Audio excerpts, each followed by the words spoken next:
Selamat pagi pemirsa, Ruang Publik kembali menemani Anda dengan berita-berita teraktual dan terpercaya. Saya Anindita Nuria dan rekan saya Asma Nadia. Berita kita hari ini adalah pencemaran lingkungan yang semakin meningkat di kota-kota besar, seperti pencemaran air, pencemaran udara, dan pencemaran tanah.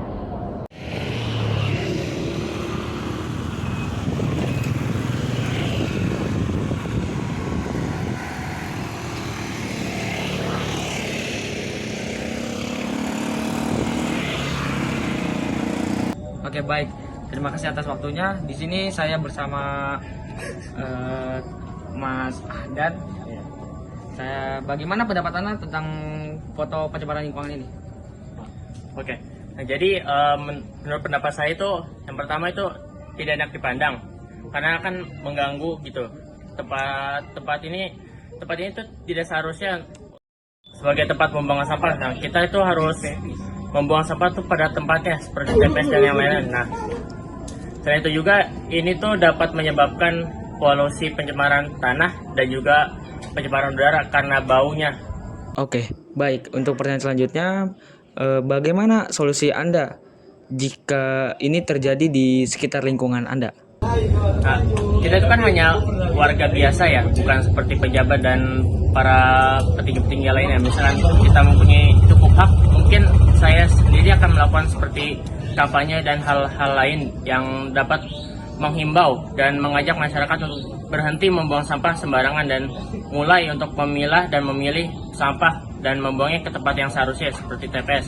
Nah, kita sebagai warga biasa itu dapat melakukan pencegahan dengan cara ikut serta dalam kerja bakti atau acara-acara lain yang seperti dilakukan oleh grup Pandawara untuk membersihkan sungai dan tempat-tempat lain yang banyak sampahnya. Selain itu juga kita dapat dengan mencegah dan berhenti untuk membuang sampah sembarangan. Oke, terima kasih atas pendapatnya dari Mas Ahdan. Oke, itu ya pertanyaan yang saya telah pertanyakan kepada Mas Ahdan.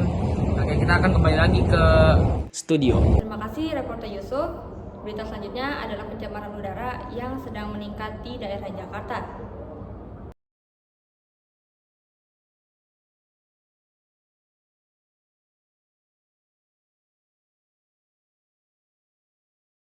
Terima kasih atas waktunya. Perkenalkan, nama saya Adrian Ramadan. Di sini akan mengusung berita kenaikan indeks polusi udara di Jakarta. Jadi di sini saya sudah bersama narasumber Ibu Titin Zafina. Jadi Ibu, saya ingin menanyakan kenapa indeks udara di Jakarta itu tinggi banget gitu, nyampe 173. Apa yang menyebabkan itu bisa terjadi? Ya, salah satu faktornya ya di Jakarta itu kan sudah banyak bangunan tinggi ya, bangunan pencakar langit, terus sudah banyak jalanan juga, jalan tol, pohon-pohon juga berkurang ya, nggak heran juga jadinya indeks polusinya jadi tinggi. Terus tambah lagi masyarakat yang kerja di Jakarta itu lebih prefer ke kantornya itu pakai kendaraan pribadi itu untuk menambah polusi kan dari kendaraan pribadi itu salah satu faktornya. Terus kenapa di masyarakat itu walaupun udah tahu indeks udara dan tingkat polusinya tinggi itu, kenapa mereka nggak ada yang melakukan apa-apa? Apakah mereka tidak ada yang peduli?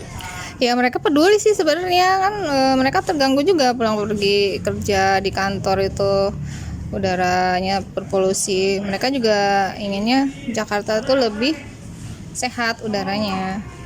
Salah satunya ya mungkin ada yang sadar mengurangi pemakaian kendaraan pribadi, tapi kan harus ada peran penting dari pemerintah juga.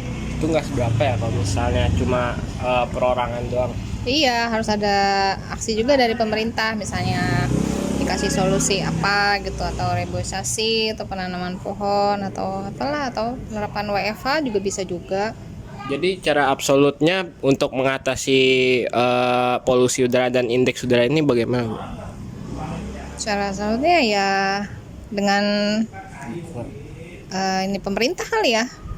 Ada peraturan yang dikeluarkan untuk warganya gimana gitu untuk mengurangi polusi. Oke, Bu. Baik, sekian berita yang dapat saya sampaikan. Pamit undur diri, saya kembalikan kepada host. Terima kasih. Berita tadi menutup jumpa kita di acara Ruang Publik hari ini. Saya, Asma Nadia, dan rekan saya, Anindita Nuria. terima kasih dan sampai jumpa.